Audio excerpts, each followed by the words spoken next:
गीता 18 के श्लोक नंबर 62 में भगवान स्वयं कह रहे हैं कि अर्जुन उस परमेश्वर की शरण में जा जिसकी कृपा से परम शांति व शाश्वत स्थान अर्थात सतलोक को प्राप्त होगा। वो परमेश्वर कौन है, कहां है, कैसा है, जानने के लिए कृपया अवश्य सुनिए जगत गुरु तत्वदर्शी संत रामपाल जी महाराज के अमृत वचन। ये एक तमोगुण प्रधान क्षेत्र है। इसमें ये स्वयं इस रूप में रहता है और दुर्गा को पार्वती रूप में रखता है। इन दोनों के संयोग से जो पुत्र उत्पन्न होता है इसकी शकल का बन जाता है और वो तमोगुण युक्त हो जाता है। ये इस प्रकार एक ब्रह्मांड की ये सारी सामग्री समझो। फिर इन तीनों पुत्रों को ये जो इसी की शकल के होते हैं इनको नीचे एक एक द्वीप दे देता है। इनकी राजधानियां भिन्न भिन्न है। यहां अपनी राजधानियों से केवल ये इन तीन लोकों के प्राणियों, पाताल लोक, पृथ्वी लोक और ये कोमन स्वर्ग लोक, इन तीन लोक के प्राणियों को ये इनको कंट्रोल करते हैं। जन्म, मृत्यु और स्वर्ग तही की ये यहाँ इनको व्यवस्थित रखते हैं इनके कर्माधार पर। अपुनात्मा रजोगुण क्षेत्र, तमोगुण क्षेत्र और सतोगुण प्रधान क्षेत्र कैसे होते हैं? जैसे किसी मकान के अंदर, किसी महल में, किसी घर में 3 कक्ष हों। एक कक्ष में, एक कमरे में अश्लील चित्र लगे हों बेहुदे, तो उसमें जो व्यक्ति भी जाएगा उसकी वैसी ही वृत्ति, वैसे ही विचार और वैसी ही भावना उसकी बनी रहेगी जब तक उस कक्ष में और उन चित्रों पर उसकी नजर रहेगी। उसमें एक विशेष गुण उत्पन्न रहेगा, उसके बस की बात नहीं। और दूसरे कक्ष में लगा रखे हैं साधु संत फकीरों की, महात्माओं की चित्र। तो वहां जाने के बाद उस व्यक्ति का, उनके उन महापुरुषों के चेहरों को देखकर, उनकी महिमा को याद कर करके उसका एकदम शांत सा रूप हो जाएगा। आत्मा शांत हो जाती है। और तीसरे कक्ष में हो जैसे सूरवीर और शहीदों के, देशभक्तों के चित्र, तो वहां जाकर अपने आप उसके मन की वृत्ति वैसे ही बन जाएगी। उसी प्रकार उसके अंदर जोश पैदा हो जाएगा। तो ऐसे इस काल भगवान ने इस ऊपर के स्थान पर ये 3 स्थान बना रखे। जब ये वहां दोनों रहते हैं, जैसे रजोगुण प्रधान क्षेत्र में रहते हैं, तो इसका ऑटोमेटिक उन चित्रों को, वहां की दृश्यों को देख देख कर इतना इसके अंदर वो रजोगुण प्रधान प्रभावित रहता है। और उस दौरान जो पुत्र की उत्पत्ति होती है उसके अंदर वो गुण ऑटोमेटिकली आ जाते हैं। जैसे एक लड़के का, एक व्यक्ति चोर था और उसका लड़का हो गया 8-9 वर्ष का, चोरी करने लग गया। उसकी दादी जी ने नाम ले रखा और सत्संग कर रहे, वहीं से उसने 10-20 रुपये निकाल लिए। तो वहां के व्यक्तियों को पता था कि ये लड़का यह गलती कर सकता है। उसको पूछा ताछी करी, उसने उसके पास वो पैसे पा गए। तो उसे समझाया, बेटा तू ऐसी गलती क्यों करता है? आपने नाम भी ले रखा अपनी दादी जी के साथ में। तो वो कहता, जी मेरे बस की बात नहीं, अपने आप मेरे अंदर पता नहीं कैसी प्रेरणा होती है, निकाल लूं, ये उठा लूं, वो छुपा लूं। तो वो उस चोर के गुण उसमें आगे बेटे में।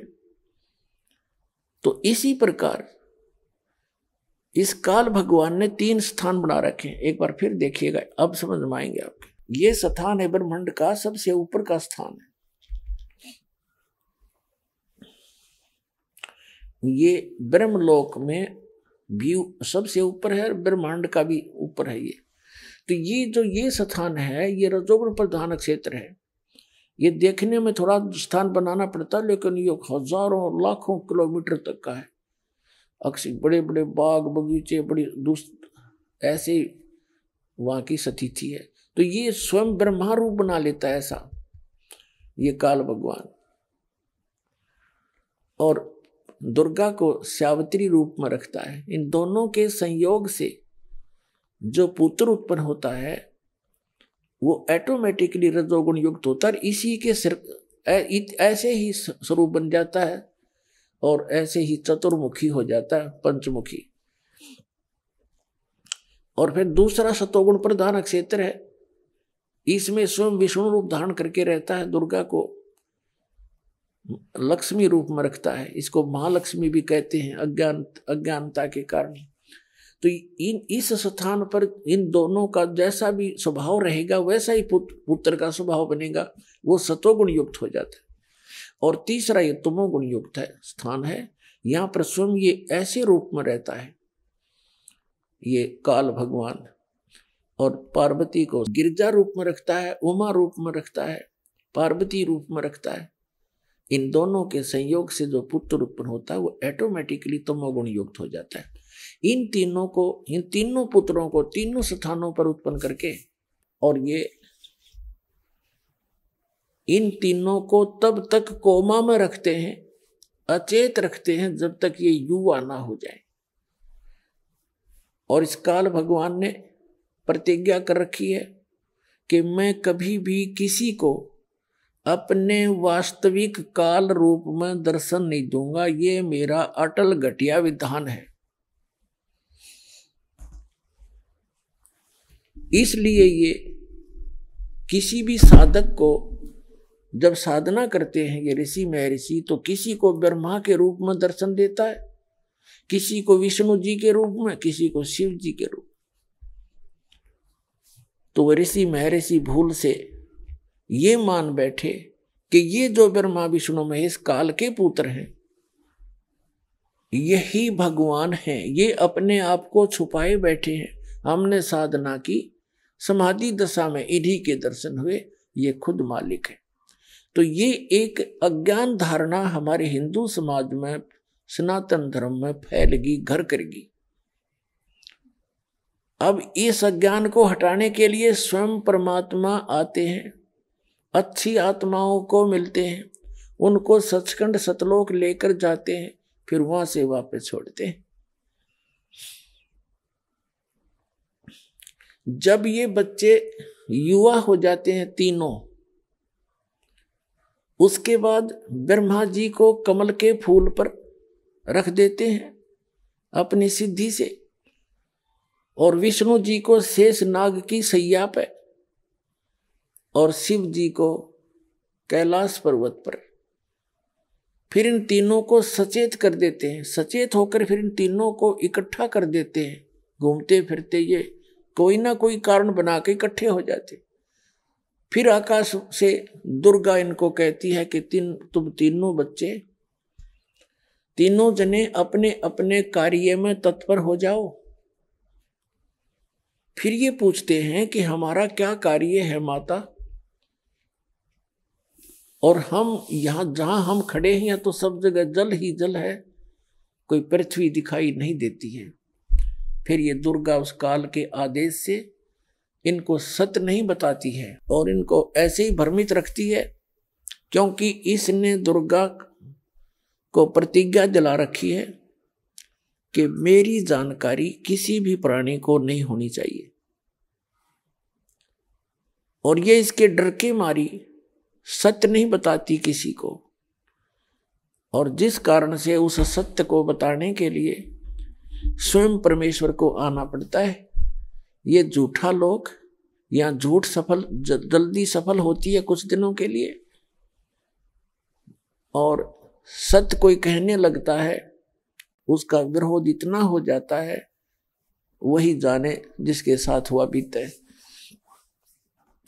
तो पुण्यात्मा, जब हम परमात्मा का सहारा लेकर, सत्य का सहारा लेकर चलेंगे तो इस काल के लोक में सफल हो सकेंगे। न अपने स्तर पर कोई सत्य करने और कहने वाला कभी सफल नहीं हो पाया। तो आज हमारे साथ उस परम पिता का हाथ है जो सत्य साहेब है, जो सच्चा भगवान है, और उसी कारण से हम आगे बढ़ रहे हैं। और कितना विरोध, सब ज्ञान के विपरीत ज्ञान और सच्चा ज्ञान, ये आगे कितना प्रफुल्लित हो रहा है, कैसे फैल रहा है, कैसे अपना स्थान बना रहा है। तो कबीर भगवान उस समर्थ परमात्मा का हाथ और उसका सहयोग आज ये आप जी के साथ है। अब जो प्रसंग है, जो प्रसंग चला था,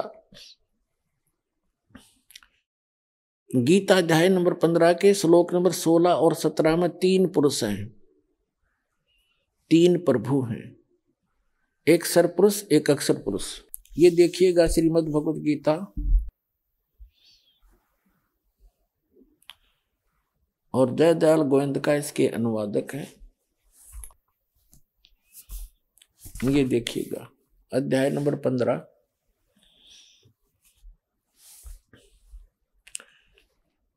और ये 16 यहां से स्टार्ट है, 16वां श्लोक 15वें अध्याय का। इसमें लिखा कि द्वौ इमौ पुरुषौ लोके सरय स अक्षर एव च सरय सर्वाणि भूतानि कटुस्त अक्षर उच्यते। इनका अनुवाद पढ़ते हैं। इस संसार में नाशवान और अविनाशी भी ये 2 प्रकार के पुरुष हैं। पुरुष माने प्रभु, स्वामी, भगवान। संपूर्ण लोकों के शरीर नाशवान और जीवात्मा अविनाशी कहा जाता है। एक सरपुरुष और एक अक्षर पुरुष। अब यहां देखें अच्छी तरह, द्वौ इमौ पुरुषौ लोके सरय च अक्षर एव च। द्वौ माने 2, इमौ माने इस पृथ्वी वाले लोक में, पृथ्वी तत्व में।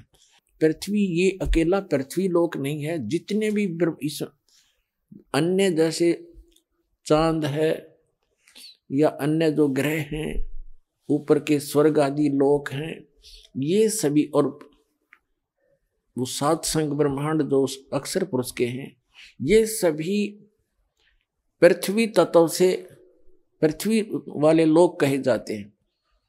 और ऊपर के जो सतलोक, अलखलोक, अगम लोक हैं, वो अविनाशी लोक है। ये नाशवान स्थल हैं सारे। तो यहां देखिएगा, दिवौ माने 2, इमौ माने इस पृथ्वी वाले लोकों में, पुरुषो माने पुरुष, लोके माने लोक में, सर च अक्षर, सर पुरुष। इस पुरुष को हम यहां दोनों के साथ लगा सकते हैं, सर पुरुष और अक्षर पुरुष। इस लोक में ये 2 प्रकार के भगवान हैं। इसी प्रकार इनके अंतर्गत जितने भी प्राणी हैं, उनके शरीर नाशवान हैं और जीवात्मा अविनाशी कही जाती है। वो किसी की भी नहीं मरती, को देखी बिना मरती। अब यहां आपने पढ़ लिया इनका अनुवाद, अब यहां पढ़ते हैं। 17वें श्लोक में कहा कि उत्तम पुरुष है तू अन्य। उत्तम पुरुष यानी पुरुषोत्तम श्रेष्ठ भगवान तो इन दोनों से, 2 प्रकार के पुरुष, इन दोनों से, सरपुरुष और अक्षर पुरुष से उत्तम पुरुष है तू अन्य। वो श्रेष्ठ भगवान तो अन्य है। और परमात्मा इति उदाहरत है, जिसको परमात्मा कहा जाता है। और ये लोकतरम अविश्य विभर्ति अव्यय ईश्वर है, जो तीनों लोकों में प्रवेश करके सबका धारण पोषण करता है। वो अविनाशी परमेश्वर है। इनका अनुवाद पढ़ते, उत्तम पुरुष तो अन्य ही है। किनसे? इस सरपुरुष से और अक्षर पुरुष से, दोनों प्रकार के पुरुषों से अन्य ही है।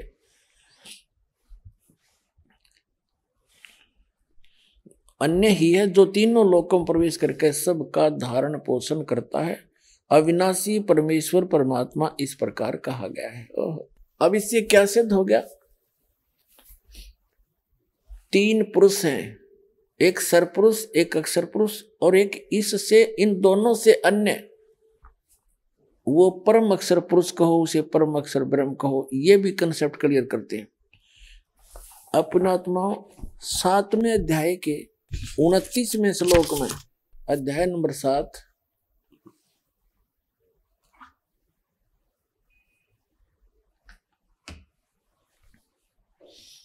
श्रीमद् भगवत गीता और 7वां अध्याय और इसके श्लोक नंबर यहां से देखिएगा 29।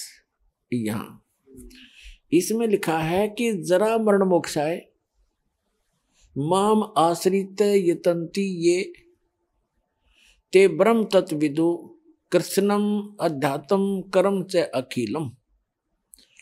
इसका अर्थ ये है कि माम आश्रित है, गीता ज्ञानदाता कहता है मेरे ज्ञान को आश्रय करके जो जरा और मरण के से छूटने के लिए, मोक्ष माने मोक्ष के लिए, जरा माने वृद्धावस्था, मरण माने मृत्यु से मुक्ति पाने के लिए जो ये तंत्र कर रहे हैं, ते वे ब्रह्म तत्विदु, ब्रह्म तत्विदु, ब्रह्म तत्व विदु, विदु माने जानते हैं तत्ब्रह्म को, कृत्स्नम अध्यात्म सारे अध्यात्म, और कर्म च अखिलम और संपूर्ण कर्मों से वे परिचित हैं, विदु हैं, जानने वाले हैं। इनका अनुवाद पढ़ते हैं। देखिए, जो मेरे शरण होकर, जरा माने वृद्ध अवस्था, इन्होंने गोलमोल कर दिया, जरा माने वृद्ध अवस्था और मरण माने मृत्यु से छूटने के लिए जो यत्न करते हैं, वे व्यक्ति, वे साधक तत् ब्रह्म, ये तत् ब्रह्म, उस ब्रह्म को, तत् ब्रह्म, उस ब्रह्म को और संपूर्ण अध्यात्म को तथा संपूर्ण कर्मों को जानते हैं। आज सुबह के सत्संग में भी आपको यही दोहराया गया था कि जो व्यक्ति उस तत्ब्रह्म से परिचित हो गए और सारे अध्यात्म से, ज्ञान से, कंप्लीट स्पिरिचुअल नॉलेज से और सभी कर्मों से परिचित हो गए कि भाई आज हम किसी की आत्मा दुखाते हैं या किसी से चोरी करके, कोई ठगी करके अपना कोई पैसा इकट्ठा करते हैं, तो वो हमें भोगना पड़ेगा उसका जो प्रतिफल है, और देना पड़ेगा उसको किसी अन्य रूप में, कोई कुत्ता गधा बनकर उसका भार ढोकर, रखवाली करके, बैल बनकर, खच्चर बनकर, या किसी अन्य कारणों से वो वापस देना पड़ेगा। तो तब वो व्यक्ति केवल जरा और मरण से छूटने का प्रयत्न वही करते हैं जो तत्ब्रह्म से परिचित हैं, सारे अध्यात्म से, सभी कर्मों से परिचित है। 8वें अध्याय के प्रथम श्लोक में ही अर्जुन ने पूछा, ये 8वां, यहां तो हमने 29वां पढ़ लिया और यहां सामने ही 8वां अध्याय है। इसके प्रथम मंत्र में अर्जुन ने पूछा, किम तत्ब्रह्म, पुरुषोत्तम, हे पुरुषोत्तम वह ब्रह्म क्या है, तत्ब्रह्म क्या है, तत्ब्रह्म किम, वह ब्रह्म क्या है, तत्ब्रह्म क्या है। इसका उत्तर इस गीता ज्ञानदाता ने इस 8वें अध्याय के ही 8वें अध्याय के और ये मंत्र नंबर 3 में कहा है, वो परम अक्षर ब्रह्म है, परम अक्षरम ब्रह्मम परमम, परम अक्षर ब्रह्म है। तो गीता अध्याय नंबर 15 के श्लोक नंबर 17 में जो कहा है वो परम अक्षर ब्रह्म कहो, उसे परम अक्षर पुरुष कहो। उत्तम पुरुष है तू अन्य परमात्मा इति उदाहरते, ये लोक चरम आविश्य विभर्ति अवैश्वर है। वो उत्तम पुरुष है तू अन्य, वो सरपुरुष और अक्षर पुरुष से अन्य जो है वो परम अक्षर पुरुष है, गीता ज्ञानदाता से अन्य है। अब क्या बताया 8वें अध्याय के 13वें श्लोक में गीता ज्ञानदाता कहता है, देखिएगा ये 13वां श्लोक है 8वें अध्याय का। ओम इति एकाक्षरम ब्रह्म व्यवहारण माम अनुसमरण ये प्रियाति तजंदेहम स याति परमाम गतिम। माम ब्रह्म, मुझ ब्रह्म का, ओम इति एकाक्षरम, ओम यह एक अक्षर है, और उच्चारण करके सिमरण करता हुआ, ये प्रियाति तजंदेहम जो शरीर छोड़कर जाते समय तक जाता है, शरीर छोड़कर जाता है, इसका ओम नाम का सिमरण करता हुआ, सयाति परमाम गतिम, वह है ओम से मिलने वाली परम गति को प्राप्त होता है। सब इंद्रियों, ये तो इस बार 13वां इकट्ठा कर दिया, इसके साथ 12वें के साथ इसको जोड़ने की आवश्यकता नहीं। 13वां यहां से शुरू होता है, जो पुरुष ओम ओम इस एक अक्षर रूप ब्रह्म को उच्चारण करता हुआ मां मुझ निर्गुण ब्रह्म का चिंतन करता हुआ शरीर को त्याग कर जाता है, वह पुरुष परम गति को प्राप्त होता है। इन्होंने अनुवाद ठीक नहीं किया।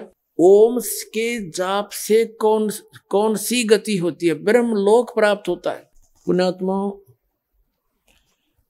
आप जी देखते हो कि जैसे आपके बच्चे हैं या आप भी पढ़े हो, हम भी पढ़े हैं, तो माता पिता ने हमारे को फ्री छोड़ दिया था कि बेटा और बेटियों तुम पढ़ो। किस लिए? उनको इतना ज्ञान हुआ था कि मेरे बच्चे पढ़कर अच्छे अधिकारी कर्मचारी लग जाएंगे और इनका जीवन सफल हो जाएगा। तो उसके लिए किसी ने 18, किसी ने 16 वर्ष, किसी ने 20 वर्ष ट्रेनिंग करके, किसी ने 12 वर्ष, किसी ने 10 वर्ष, यानी कंप्लीट समर्पित होकर के वो शिक्षा ग्रहण की। और किस लिए की? 2 टाइम की रोटी के लिए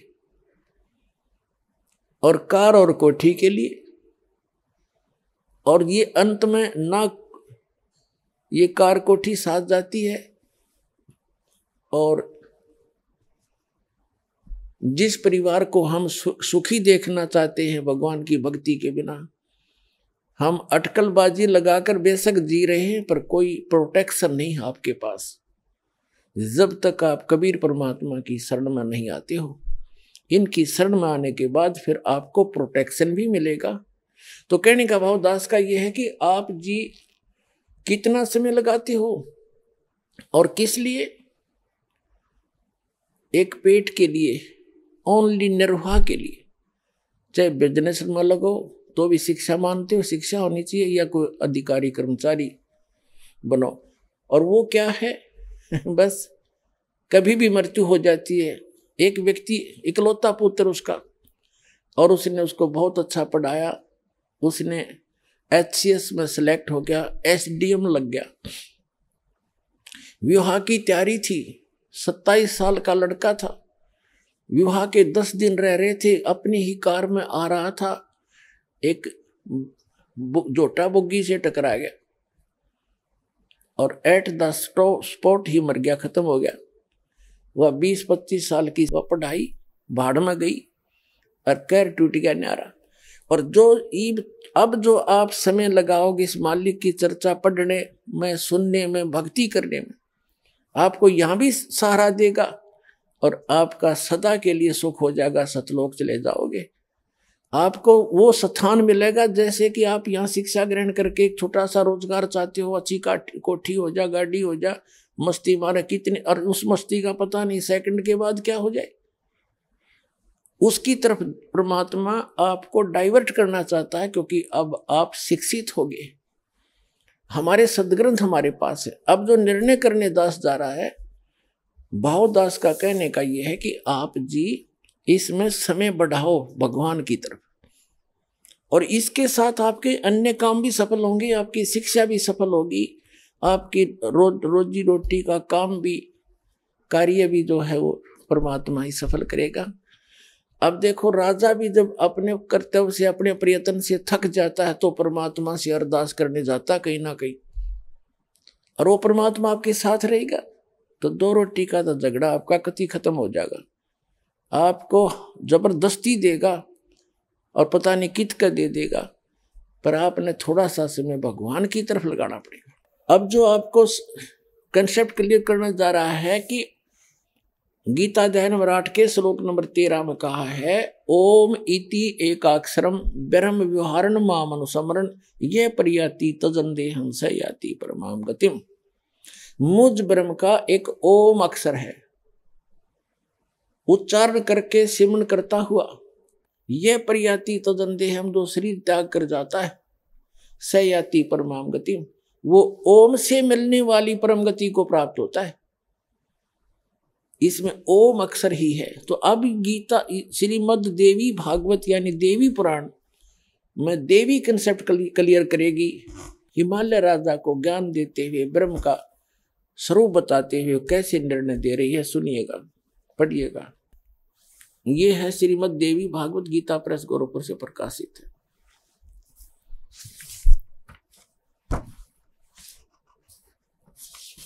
संपादक है हनुमान प्रसाद पोदार चिमनलाल गोस्वामी,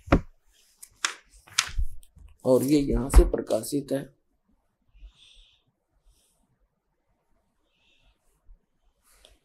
अब हम इसके 562 पृष्ठ पर आते हैं। तीसरा स्कंद है, ये 7वां स्कंद है।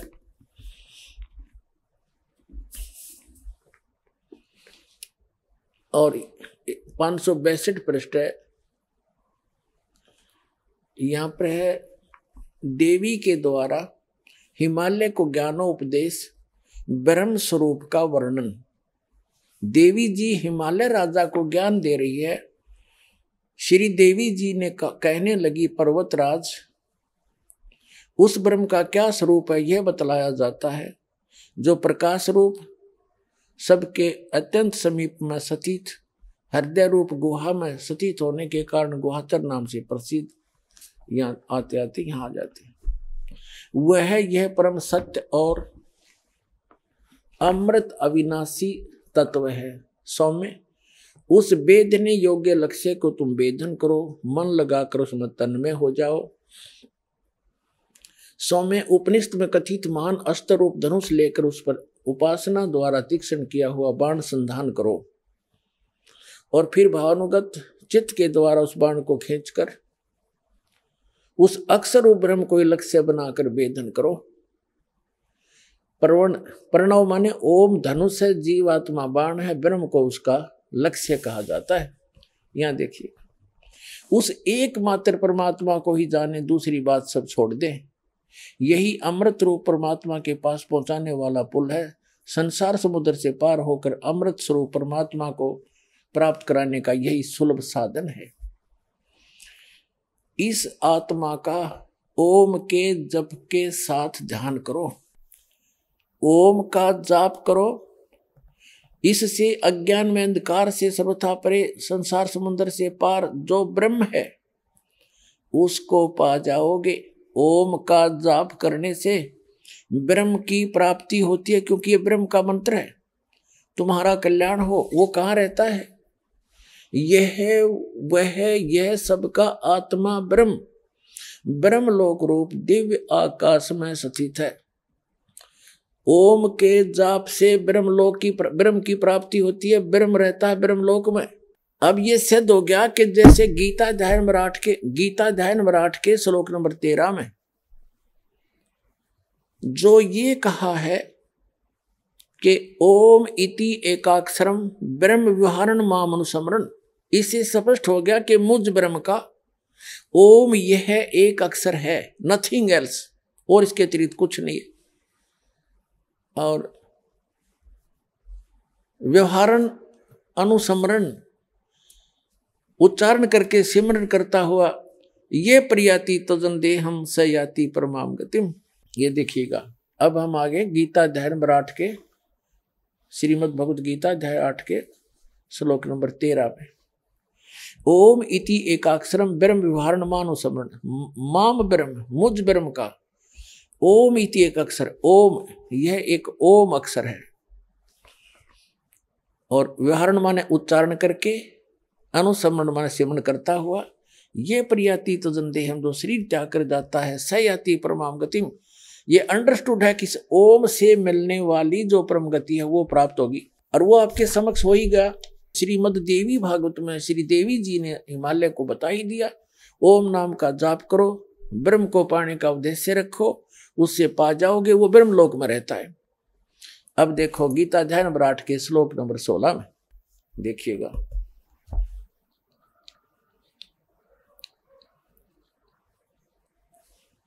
अध्याय नंबर 8 के श्रीमद् भगवद गीता अध्याय नंबर 8 के श्लोक नंबर 16 में,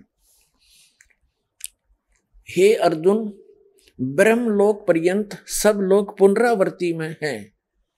अब पुनरावृत्ति का इन्होंने विश्लेषण भी किया है, ये स्टार लगा रखा है, इसका यहाँ विश्लेषण किया है। अर्थात जिनको प्राप्त होकर पीछे संसार में आना पड़े ऐसे, यानी ब्रह्मलोक में गए हुए व्यक्ति भी, साधक भी पुनः लौटकर पृथ्वी पर आते हैं, वो स्थायी नहीं है।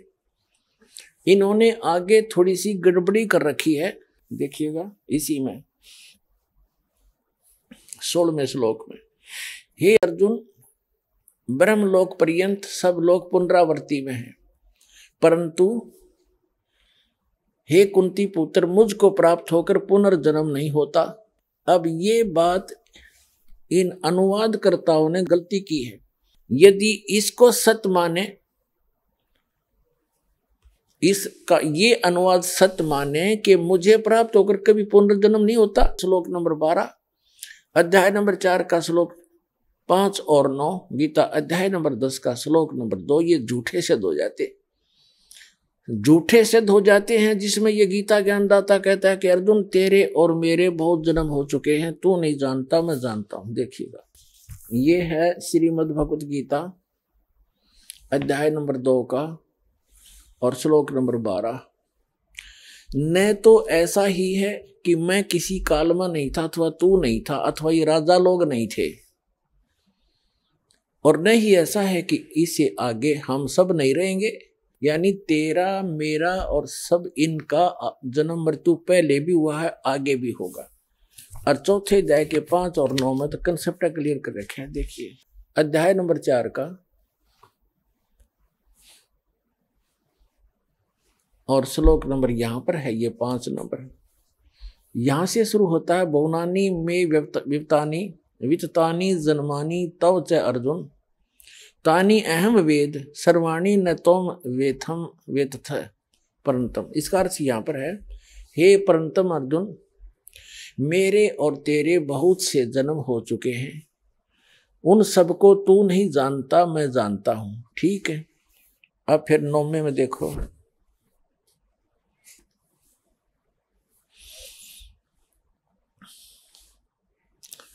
नौवें श्लोक में, मेरे जन्म और कर्म दिव्य हैं, अलौकिक है। ठीक है, जन्म तो है, इससे सिद्ध है कि इस गीता ज्ञानदाता की जन्म मृत्यु है। और आगे देखो 10वें अध्याय के दूसरे श्लोक में ये स्वयं स्वीकार करता है कि मेरी उत्पत्ति को ये देवता लोग नहीं जानते। ये देखिए, ये 10वां अध्याय है श्रीमद् भगवत गीता का, इसका मंत्र, ये 2 मंत्र यहीं पर है। मेरी उत्पत्ति को, प्रभव माने उत्पत्ति को, यह लीला से प्रकट थी, अपने आप कह रहे, मेरी उत्पत्ति को न देवता लोग जानते हैं और न महर्षि जन जानते हैं, क्योंकि मैं सब प्रकार से देवताओं का और महर्षियों का आदि कारण हूं। अब यहां विचलित हो जाते हैं ये लोग, ये जान पढ़कर इसको कि जो मुझको अजन्मा, अनादि और लोकों का महान ईश्वर तत्व से जानते हैं, वह मनुष्यों में ज्ञानवान पुरुष संपूर्ण पापों से मुक्त हो जाते। इसमें इसका कहने का भाव ये है कि मैं जैसा अजन्मा हूं, किस प्रकार का हूं, किसा हूं, कैसा हूं, क्या मेरी स्थिति है, जो तत्वदर्शी संत इस बात से परिचित हैं वो यहाँ से पीछा छुड़वा जाते हैं, उनका सारे पाप कट जाते हैं। इसका भाव यह कहने का। अब ये कैसा जन्मा है, कैसा, वो बताएंगे, लेकिन अब जो कंसेप्ट हम क्लियर कर रहे हैं उससे ये सिद्ध हो गया कि ये थी गीता अध्याय नंबर 8 के श्लोक नंबर 16 के आगे जो 16वें का जो अगला हिस्सा हम लें, इन्होंने अनुवाद किया है, वो फिट नहीं बैठता, उसका अनुवाद सही नहीं है। देखिएगा अध्याय नंबर 8 का और श्रीमद् भगवत गीता का 16वां श्लोक है, हे अर्जुन, ब्रह्मलोक पर्यंत सब लोग पुनरावृत्ति में, ये बिल्कुल सही है। फिर यहाँ कहा कि परंतु एक कुंती पुत्र मुझको प्राप्त होकर पुनर्जन्म नहीं होता। अब यहां पढ़ेंगे हम। अब देखो, विद्यते माने नहीं होता, न विद्यते। अब यहां पढ़िए, आप ब्रह्म भुवनाथ यानी ब्रह्मलोक तक सभी भवन, सभी लोक का पुनरावृत्ति में अर्जुन। फिर ये बताता है कि माम उपेते तू कौनते पुनर्जन्म। इसका अर्थ ये बनता है कि मुझे प्राप्त होकर भी अर्जुन पुनर्जन्म है, जो ये नहीं जानते। विद्य माने केवल है, नहीं होता, विद धातु का विद धातु से विदते बना है। विद माने जानना भी होता है। जो ये नहीं जानते कि ब्रह्मलोक में गए हुए प्राणी भी पुनरावृत्ति में हैं, वो मुझे प्राप्त होकर भी उनका पुनर्जन्म है अर्जुन। मुझे प्राप्त होकर भी उनका पुनर्जन्म अर्जुन न विदते, जो इस बात को नहीं जानते कि ब्रह्मलोक तक भी सभी प्राणी पुनरावृत्ति में हैं, वो मुझे प्राप्त होकर भी उनका पुनर्जन्म है अर्जुन। जो इस बात से परिचित नहीं है, जो नहीं जानते, जिनको ये ज्ञान नहीं, ये नहीं तो फिर ये वो 3 श्लोक झूठे सिद्ध हो जाते, ये अनुवाद गलत है। अब जो प्रसंग चल रहा है, अब ये तो कहा कि ओम नाम है इसका, और ब्रह्मलोक में गए हुए प्राणी भी पुनर्जन्म होते रही, इसका खुद भी जन्म मृत्यु होता है। इसलिए गीता अध्याय नंबर 15 के श्लोक नंबर 16 में इसको सरपुरुष का है। सर माने नासवान, पुरुष माने ब्रह्म, प्रभु, स्वामी, ये नासवान है। और इसके अंतर्गत जितने प्राणी हैं, चाहे ब्रह्मा विष्णु महेश, जितने भी सब नासवान है, और इसकी खुद भी जन्म मृत्यु होती है। इसके कर्म और जन्म कैसे अलौकिक है। अब जो प्रसंग क्लियर करने जा रहा है दास, कि ये ब्रह्म केवल 21 ब्रह्मांड का स्वामी है, 21 ब्रह्मांड का, और ये स्वयं नासवान है। ब्रह्मांड आपको दिखा दिए, देखिएगा, ये एक ब्रह्मांड है, ये एक ब्रह्मांड है, ये सारा। इसमें जो ये स्थान है अलग से,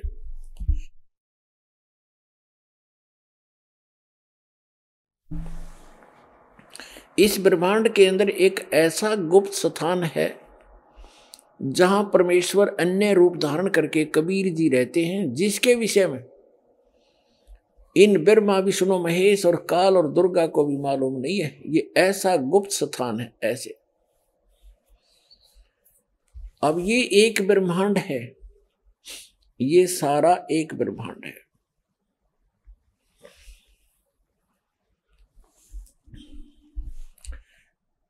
ये एक ब्रह्मांड है। ऐसे ऐसे इस काल भगवान के 21 ब्रह्मांड है, सरपुरुष के, ज्योत निरंजन के।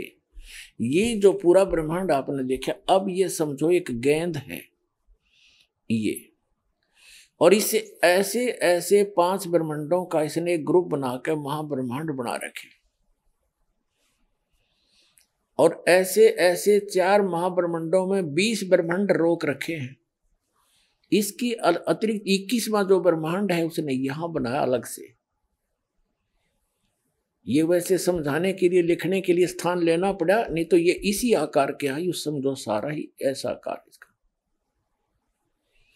और यहां एक तपतशिला है, ये 11वां द्वार है, ये 11वां द्वार है जो 21 ब्रह्मांड से पार कराएगा, जो परब्रह्म के लोक में पहुंचती है। ये भी एक भंवर गुफा, ऐसे गोल आकार के हैं, ये आगे जाते हैं। ये काल का निज लोक है, यहाँ स्वयं रहता है, इस रास्ते को रोके बैठा है, यहाँ विराजमान रहता है, ये अन्य रूप धारण करके। और ये तपतशिला जहाँ 1 लाख मानव शरीरधारी प्राणियों को पुण्य भून कर खाता है। अब ये इतना क्षेत्र है सरपुरुष का, ये इतना क्षेत्र है केवल सरपुरुष का, 21 ब्रह्मांड है। और ये देखिएगा, ये है कंप्लीट चित्र सारे ब्रह्मांडों का, ये है कंप्लीट चित्र सर्व ब्रह्मांडों का। ये देखिएगा। अब हम यहां आते हैं, जैसे अभी आपने जो ये देखा था 21 ब्रह्मांड, जो काल का पूरा क्षेत्र देखा था, ये सरपुरुष का क्षेत्र है, ये वाला। और ये अक्षर पुरुष का है, ये इससे बाहर ये वाला। ये 7 शंख ब्रह्मांड हैं, ऐसे ऐसे 7 शंख ब्रह्मांड है। ये इतना क्षेत्र है, इतना। ये सरपुरुष और ये अक्षर पुरुष कहलाता है। इसको ब्रह्म, इसको परब्रह्म भी कहते हैं। और ये है परम अक्षर ब्रह्म, असंख्य ब्रह्मांड का स्वामी, जो इनके ऊपर भी मालिक है, इसके ऊपर भी मालिक है, सरपुरुष पे भी प्रभु है, अक्षर पुरुष के ऊपर भी मालिक है। ये है असंख्य ब्रह्मांड का स्वामी। ये सतलोक है, ये सतलोक, सत्यलोक कहो, सतलोक कहो, ये सारा कुछ। और इसके अतिरिक्त ये ब्रह्मांड है, यहाँ पर आप रहा करते थे। ये जितने ब्रह्मांड हैं, ये इससे भी बड़े बड़े ब्रह्मांड हैं, ये जितने अलग अलग ये दिखाई देते। यहाँ आपके मकान हैं, आपके महल हैं, इनके अंदर बहुत बड़े बड़े सबके। तो इन सब का मालिक ये है कबीर साहब सतपुरुष, ये परम स्थान परमात्मा का। ये 12वां द्वार है, ये 11वां द्वार, 10वां द्वार तो एक ब्रह्मांड में ही रह लेता है। 11वां द्वार ये यहाँ जाता है पर ब्रह्म के लोक में, यहाँ प्रवेश होता है, ये यहाँ निकलता है अक्षर पुरुष के लोक में। और ये 12वां द्वार है जिससे हम सतलोक में प्रवेश करेंगे। ये 11वां द्वार है जो परब्रह्म के लोक में प्रवेश किया। ये 12वां द्वार है जो परम अक्षर ब्रह्म के लोक में, यानी सतलोक में, सतपुरुष में के लोक में प्रवेश करेंगे। यहाँ पूरी रहने की व्यवस्था है और सब बाग बगीचे हैं, सदाबहार वृक्ष हैं, सदाबहार मेवा है और सभी पदार्थ वहाँ के अमृत हैं। जैसे गंगा का जल आप देख रहे हो, ऐसे लोक में भी खराब नहीं होता। तो 100 वर्ष रख लो उस गंगा के जल को पवित्र किसी शुद्ध बोतल में, शुद्ध पात्र के अंदर।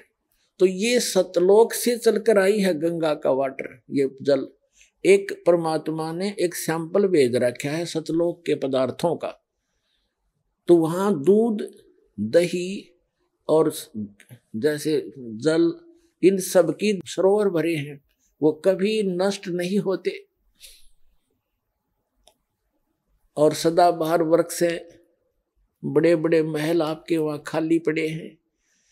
आपके ही महल के आसपास इतने बहुत बढ़िया सुंदर मेवा, हर तरह के भोजन आपकी रसोई में भरे पड़े हैं। उनको छोड़कर आप यहाँ अपनी गलती से आ गए हो और यहाँ भिखारी बनकर घूम रहे हो। सारा असंख्य जन्म हो गए आपका, ये निर्वाह ही पूरा नहीं होता।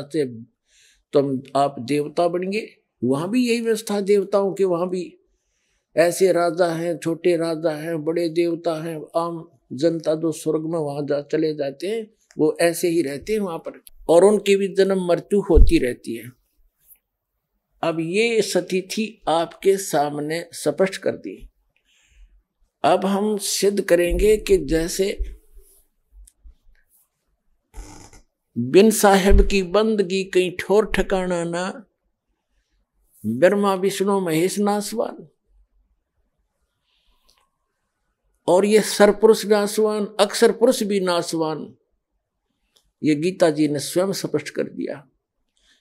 लेकिन उत्तम पुरुष है तू अन्य परमात्मा इति उदाहरते, वो परमात्मा परम अक्षर ब्रह्म है जो इन दोनों से अन्य है, जो कभी मृत्यु में नहीं आता, वो अव्यय ईश्वर है, वो अविनाशी परमात्मा है। देखिएगा गीता अध्याय नंबर 2 के श्लोक नंबर 17 में, श्रीमद् भगवद गीता अध्याय नंबर 2 के श्लोक नंबर 17 में क्या स्पष्ट किया है।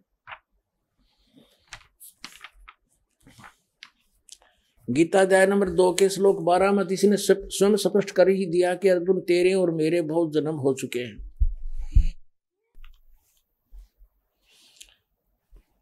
इसमें स्पष्ट कर दिया कि नहीं तो ऐसा है कि मैं किसी काल में नहीं था, तो तू नहीं था, ये राजा लोग नहीं थे, और ऐसा ही नहीं है कि हम आगे ना रहेंगे। और चौथे अध्याय के 5 और 9 में भी स्पष्ट कर दिया इसने, गीता ज्ञानदाता ने, कि अर्जुन तेरे और मेरे बहुत जन्म हो चुके हैं, तू नहीं जानता, मैं जानता हूं।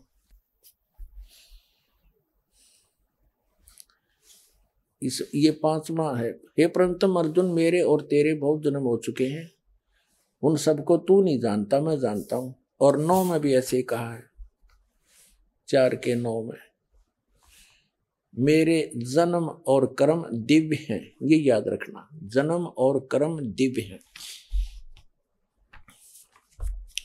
अध्याय नंबर 2 के श्लोक नंबर 17 में किसी अन्य परमात्मा के विषय में कहा है,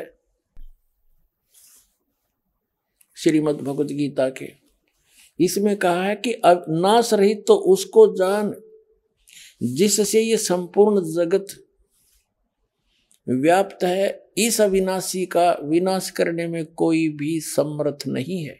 अब इससे क्या सिद्ध हो गया कि गीता ज्ञान दाता से कोई और है, और जिसने सारे ब्रह्मांड को रचना की है वो है अविनाशी, जिसको कोई नहीं मार सकता। अब श्रीमद् भगवत गीता अध्याय नंबर 15 के श्लोक नंबर 1 से 4 का सारांश है कि उल्टा लटका हुआ संसार रूपी वृक्ष है। ऊर्ध्व मूलम अधः शाखम अश्वत्थम प्राहु अव्यम छंदासी यस्य पर्णानि ये तम वेद स वेदवित्। 15वें अध्याय के प्रथम मंत्र में ये मूल पाठ है। उसका अर्थ ये है कि ऊपर को जड़, वो तो पूर्ण परमात्मा समझो, संसार रूपी एक वृक्ष समझो, पीपल का वृक्ष, जिसकी ऊपर को जड़ हो और नीचे को तीनों गुण रूपी शाखा हो, नीचे को शाखा हो। और जो संत इसके सभी छंद, सभी विभागों को अलग अलग भिन्न भिन्न बता देगा, स वेदवित्। ये देखिएगा, ये पूरा संसार रूपी वृक्ष समझो। ऊर्ध्व मूलम अधः शाखम, गीता ज्ञान दाता ने केवल इतना संकेत दिया है, ऊर्ध्व मूलम अधः शाखम अश्वत्थम प्राहु अव्यम। अश्वत्थम माने ये पीपल का वृक्ष जानो, एक संसार रूपी वृक्ष जिसकी ऊपर को जड़ है और नीचे को तीनों, नीचे को शाखा है। और छंदासी यस्य पर्णानि, जिसके सभी विभाग पत्ते आदि को यह तम वेद, जो जानता है उस अज्ञान अंधकार में छुपे हुए को, स वेदवित्, वो तत्वदर्शी संत है, वह वेद के तात्पर्य को जानने वाला। तत्वदर्शी संत की पहचान भी बताई है। अब देखो तो पुण्यात्माओं, जैसा कि आपको बहुत बार बताया है, समझाया है, दिखाया भी है कि ऋग्वेद मंडल नंबर 9 सूक्त नंबर 86 मंत्र नंबर 26 और 27 में, ऋग्वेद मंडल नंबर 9 सूक्त 82 मंत्र 1, 2, 3 में, ऋग्वेद मंडल नंबर 9 सूक्त 54 यानी 54 के मंत्र नंबर 3 में, ऋग्वेद मंडल नंबर 9 सूक्त 20 मंत्र 1 में, ऋग्वेद मंडल नंबर 9 सूक्त 94 यानी 94 के मंत्र 1 में, ऋग्वेद मंडल नंबर 9 सूक्त 95 के 95 के मंत्र 2 में, ऋग्वेद मंडल नंबर 9 सूक्त 96 यानी 96 के मंत्र 16 से लेकर 20 तक। ये कंसेप्ट ये स्पष्ट किया हुआ है कि वो परमात्मा जो पूर्ण ब्रह्म है, सारी ब्रह्मांडों का रचनहार, वो ऊपर की लोकों में रहता है। भुवनो ऊपरी तिष्ठति, सब लोकों के ऊपर बैठा है और वहां से गति करके आता है, अच्छी आत्माओं को मिलता है और उनको ज्ञान से उपदेश देने के उद्देश्य से आता है और अपने अध्यात्म ज्ञान को, कंप्लीट स्पिरिचुअल नॉलेज को वो स्वयं ही बताता है। और वो एक कवियों की तरह आचरण करता है, लोकोक्तियों के माध्यम से, कविताओं के माध्यम से, कविताओं से वो ज्ञान प्रचार करता है, यानी पद्य भाग में। आइए अब हम उन श्रद्धालुओं के अनुभव जानते हैं जो जगत गुरु तत्वदर्शी संत रामपाल जी महाराज जी से दीक्षा प्राप्त कर चुके हैं तथा उनके द्वारा बताए गए भक्ति मार्ग पर चल रहे हैं। नमस्कार सर। नमस्कार जी। सर क्या नाम है आपका? मेरा नाम होरीलाल चंद्रा है। होरीलाल जी आप कहाँ से हैं? मैं ग्राम आमगांव, तहसील जयजयपुर, जिला जांजगीर चांपा, छत्तीसगढ़ से हूँ। होरीलाल जी, संत रामपाल जी महाराज से नाम दीक्षा आपने कब ली? मैंने संत रामपाल जी महाराज से 3/7/2010 को नाम दीक्षा प्राप्त किया। संत रामपाल जी महाराज से नाम दीक्षा लेने से पहले आप क्या भक्ति साधनाएं किया करते थे? संत रामपाल जी महाराज से नाम दीक्षा लेने से पहले जो परंपरागत पूजाएं घर में होती थी, जैसे संतोषी माता का व्रत रखना, ये तो मैं 5 वर्ष की आयु से ही प्रारंभ कर दिया था। उसके बाद जैसे जैसे मैं देखा कि बाहर शंकर जी की भी पूजा हो रही है, गांव में दुर्गा जी की भी पूजा हो रही है, तो उन सबको देखा देखी मैं भी करने लगा। फिर मेरे को बोला कि नहीं, आप काली माता की पूजा किया करो, ये सबसे ज़्यादा खतरनाक है और इसी से आपको राहत मिलेगा। तो मैंने उनका भी पूजा शुरू कर दिया और जो उनकी पूजा करता था तो सुबह 2 घंटे करता था और शाम को 2 घंटे करता था। इस तरीके से मेरा भक्ति चलता रहा और उससे मेरे को कुछ लाभ तो दिखाई नहीं देते थे। और मेरा जो जिज्ञासा था कि मैं कौन हूँ, कहाँ से आया हूँ, मेरा क्या उद्देश्य है यहाँ, इस चीज़ का भी ज्ञान नहीं हो पाता था। इनसे मैं कई बार ध्यान लगा के बात करने की भी कोशिश करता था, लेकिन उनसे कोई जवाब नहीं मिलता था। और जैसे अन्य किसी चीज़ में मैं बात करना चाहता था, जैसे किसी को कोई तकलीफ़ हो गया, तो वो सब चीज़ें मेरे को बतला देते थे कि ऐसा ऐसा ये चीज़ें दे दो तो ये ठीक हो जाएंगे। लेकिन मैं अपने विषय में पूछता था कि आखिर मैं कौन हूँ, मेरा क्या उद्देश्य है यहाँ पे जन्म लेने का, और मैं कहाँ से आया हूँ, तो इस विषय में मेरे को कोई जवाब नहीं मिलता था। और अपने मैं दोस्तों से भी इस विषय में चर्चा करता था, प्लस गांव में जो गुरु बने फिरते हैं, जो पंडित होते हैं, उनसे भी इस विषय में चर्चा करता था, तो वो लोग भी इस विषय में मेरे को कोई जानकारी नहीं दे पाते थे। तो फिर आप संत रामपाल जी महाराज की शरण में कैसे आए? संत रामपाल जी महाराज के शरण में सर मैं ऐसे आया, मेरा भाई दिल्ली में रहता था, तो वो बोला कि यहाँ पे कोई है जो ये ब्रह्मा विष्णु महेश से भी ऊपर बतला रहा है, दुर्गा जी से भी ऊपर बतला रहा है। तो मेरा जो भाई घर में था, मेरे से बड़ा था, वो तो उसको आश्चर्य हुआ कि भाई ऐसा कैसे हो सकता है, ये तो सर्वश्रेष्ठ है, इससे बड़ा कोई हो ही नहीं सकता। तो उनको एकदम से झटका लगा और वो सीधे एकाएक दिल्ली के लिए रवाना हो गए। दूसरे दिन जैसे ही उसने सुना, दूसरे दिन दिल्ली के लिए गाड़ी पकड़ के चले गए और वहाँ से नाम दीक्षा लेके आए। तो नाम दीक्षा लेके आए तो मैंने संत रामपाल जी महाराज का फ़ोटो देखा, तो अब मेरे को ऐसा लगा कि सबसे सुंदर धरती पे ऐसा महसूस हुआ कि इससे अतिरिक्त और कुछ नहीं हो सकता है। मेरे मन को आकर्षित कर लिया और मेरे मन में ऐसा प्रेरणा हुआ कि जो मैं नशा करता हूँ इसी से राहत मिलेगा, इनसे नाम उपदेश लूँ और मेरे नशा जो करता हूँ, बीड़ी सिगरेट जो भी दारू वारू पीता हूँ, वो सब छूट जाएगा। फिर मैं सीधे आश्रम पहुँचा, संत रामपाल जी महाराज के आश्रम में पहुँचा, तो वहाँ पे नाम उपदेश लिया संत रामपाल जी महाराज से। सर, संत रामपाल जी महाराज से नाम दीक्षा लेने के बाद आपको क्या लाभ मिले? संत रामपाल जी महाराज से नाम लेने के बाद तो मेरे को ढेर सारे लाभ मिले। यदि गिनाना शुरू करें तो रात बीत जाए, दिन ख़त्म हो जाए, इतने लाभ हैं संत रामपाल जी महाराज से। फिर भी 1-2 बड़े लाभ जो मेरे को हुए हैं वो बतलाना चाहूँगा। जैसे सबसे पहले तो मेरा शंका समाधान हुआ कि मैं कौन हूँ, कहाँ से आया हूँ और मुझे क्या करना चाहिए। तो इसमें संत रामपाल जी महाराज ने बतलाया कि हम सतलोक से आए हैं, सतलोक हमारा मूल स्थान है और हमको सतलोक ही जाना है।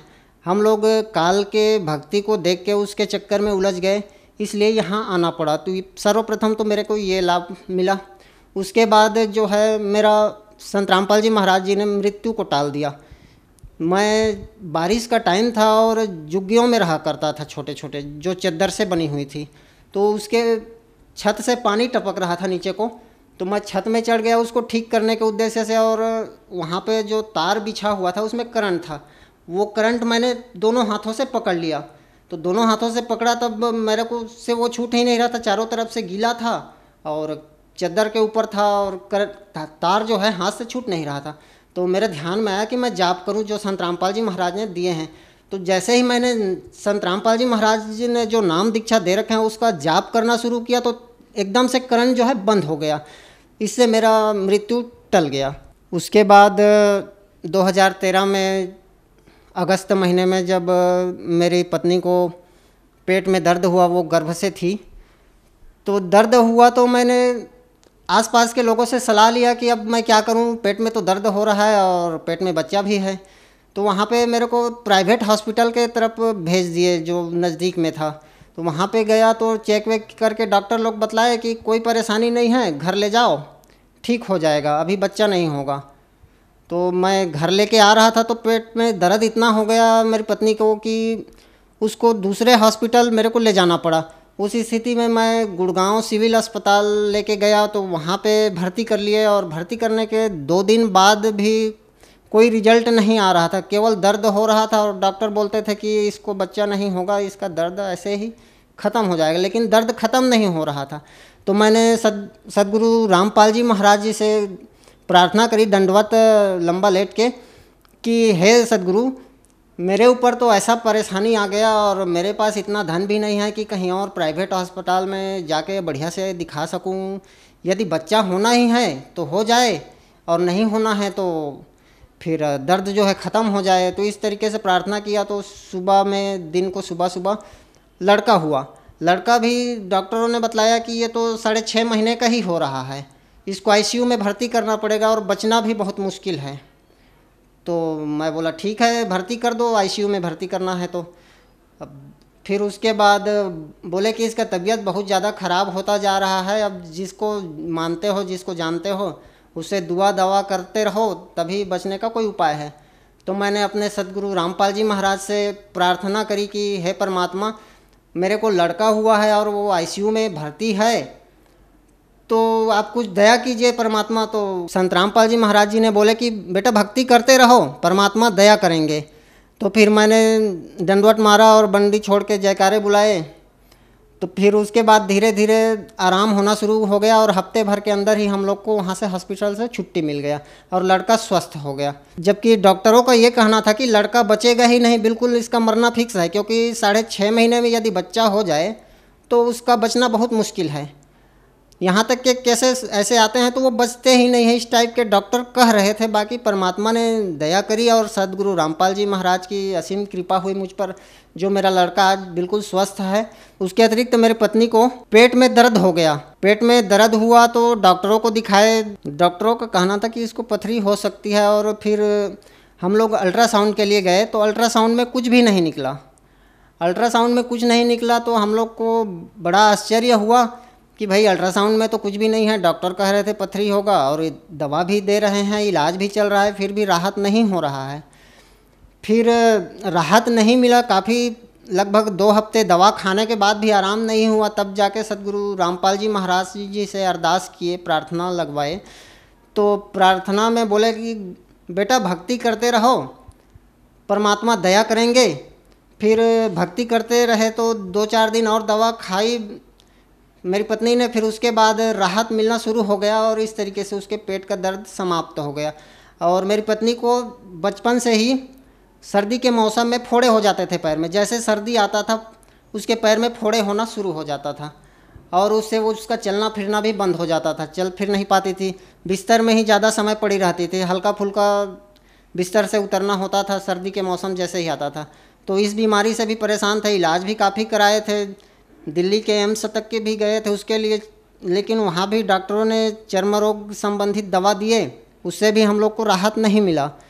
फिर लास्ट में हम लोग सोचे कि भाई इतना भक्ति कर रहे हैं सद्गुरु रामपाल जी महाराज जी का और इतने हम लोग को लाभ भी मिले हैं, तो एक बार क्यों ना सद्गुरु रामपाल जी महाराज से प्रार्थना करी जाए। फिर सद्गुरु रामपाल जी महाराज से प्रार्थना किए तो सद्गुरु रामपाल जी महाराज का यही जवाब आया कि बेटा भक्ति करते रहो, भक्ति से ही सब कुछ होगा और उसके सिवाय इस संसार में कुछ नहीं है। तो फिर उसके अनुसार से भक्ति करते रहे। फिर अगला सर्दी आया तो उसमें मेरी पत्नी का जो पैर में फोड़े हो जाते थे वो सब ठीक हो चुका था।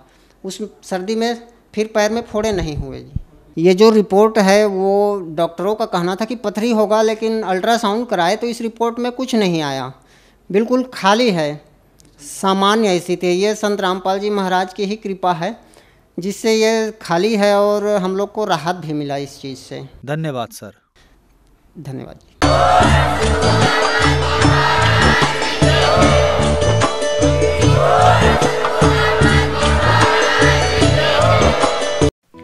आप सुन रहे थे जगत गुरु तत्वदर्शी संत रामपाल जी महाराज के मंगल प्रवचन। अधिक जानकारी के लिए संपर्क करें